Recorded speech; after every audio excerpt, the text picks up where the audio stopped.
Yeah, my name's Bill Jasper. We bought our first house here on Kiwa in 2017. And then in 2020, we bought our second house here further on the island. Who do you share your Kiowa home with? I share my home with my wife Gail and our rescue dog Murray. What's one thing you treasure about Kiowa? I think the thing we treasure about Kiwa more than anything else is just the wonderful quality of life we have here. The activities, the weather, the views, the sunrises, the sunsets. I mean, there's so much to love about this place. What's your favorite activity on Kiowa?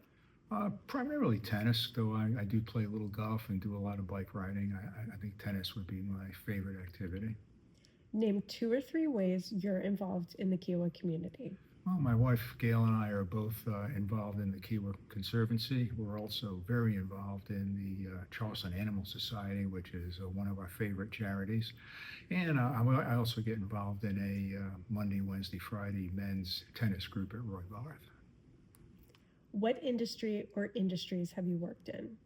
I worked about 25 years for DuPont, doing jobs anywhere from an engineer to a business manager. And then after leaving DuPont, I became CEO of Unify, which is a polyester nylon yarn manufacturing company in Greensboro, North Carolina.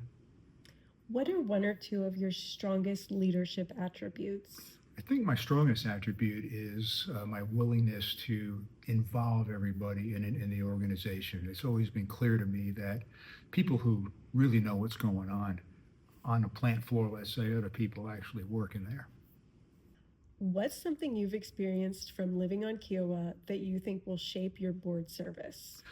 I think the experience I always go back to is the very first time Gail and I visited Kiwa. We were on a trip down the East Coast looking for a place to retire. And the first thing that struck me about Kiwa was just the natural and unaffected beauty of the place, despite all the development that had gone on.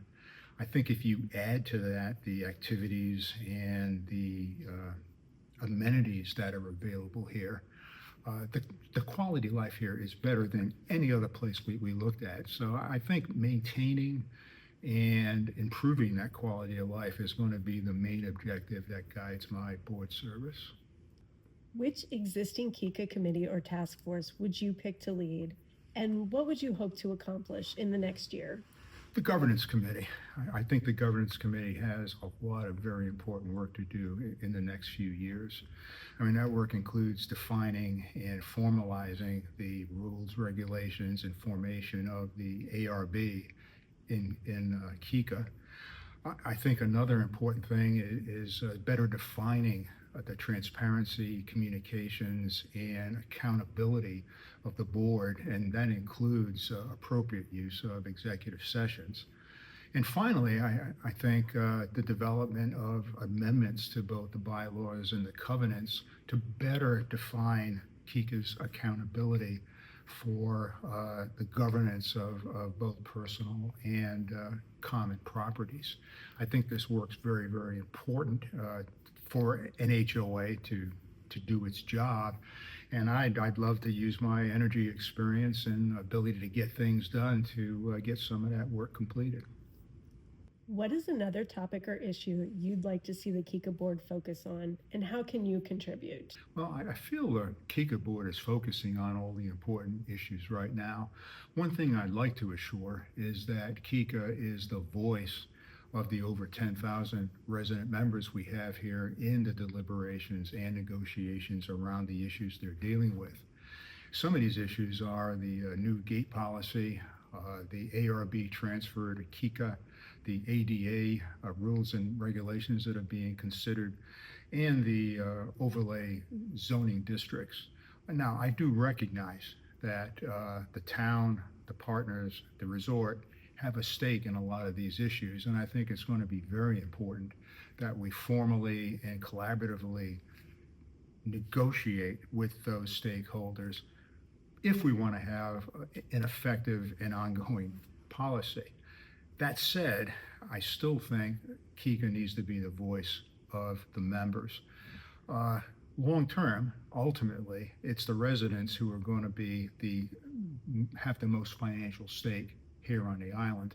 When the partners finish their build out, it's going to be the residents and the homeowners and the landowners like the resort that are going to be left to live here. So I think it's important that we do formal and collaborative negotiations, but on the other hand, I think it's very important that Kika remember that it's the interests of the stakeholders that are the most important and first and foremost are protected. I've got some unique experiences around negotiations like this, and I'll just review one. Back at the time I was CEO of Unify, I was elected as the chairman of the National Council of Textile Organizations. That's a trade association made up of the entire supply chain, all the way from petrochemicals to finished apparel. Many of the segments and companies within this organization on many issues had diametrically opposed opinions and views. During my time there, we had to develop a unified position on several different issues to the U.S. government as part of a global trade pact negotiation that was ongoing at the time. That had never been done before. There was never a unified position developed. Well, I was able to lead the organization to a unified position. Now, when that position was completed, every company, every segment had to give something up. But on the other hand, they retained the most important priorities that assured their long-term survival and really success. In one sentence, what would you like members to remember about you as a candidate? Look, I'd like people to remember that I'm thoughtful and I'm willing to express my opinion. But I'm also willing to debate that opinion and will seriously consider opposing views. What I'd like people to remember is that I'm willing to make a decision, and I've got a track record of getting things done in both my professional and private life.